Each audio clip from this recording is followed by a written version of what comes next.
Hello everyone, SP ब्लॉगमध्ये तुमचं परत एकदा नव्याने स्वागत आहे। आज रक्षाबंधन आणि रक्षाबंधनच्या निमित्ताने मी गुलाबजाम करते, 2 प्रकारचे, गव्हाच्या पिठाचे आणि आपले रेडीमेड पिठाचे।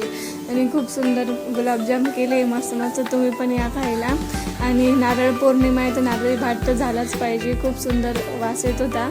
आणि देवपूजा पण केली, देवाला नैवेद्य दिला आणि देवाला पूर्णपणे सजवलं आहे, खूप सुंदर दिसते। आणि संध्याकाळी आता आपल्याला महादेवांची पण पूजा करायची, तर त्याच्यात नेमकं जोरात पाऊस आला नाशकात, पूर्ण म्हणजे धो एकदम मोठा पाऊस आला। नंतर मग म्हटलं की जाऊ द्या, आपण पूजा करून घेऊया पटकन।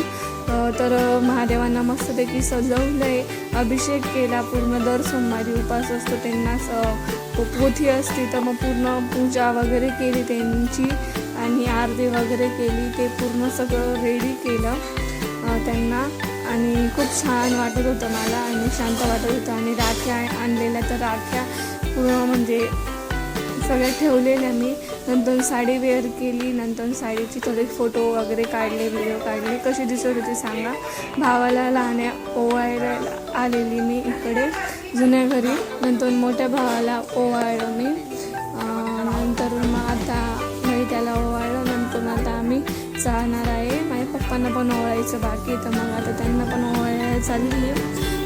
आता पाऊस पण बघा किती ओलं झालेलं, पप्पांना पण ओवाळलं, त्यांना पण राखी बांधली, पाया पडल्या त्यांच्या।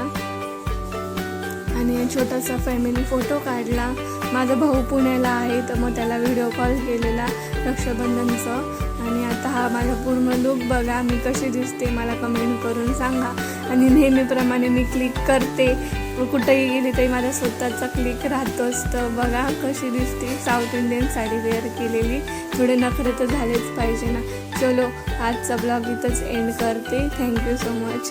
आणि मला कमेंट करून सांगा कशी दिसते मी ते। आणि तुम्हाला पण सगळ्यांना रक्षाबंधनच्या शुभेच्छा। आणि thank you for watching my videos and blogs. Keep supporting guys.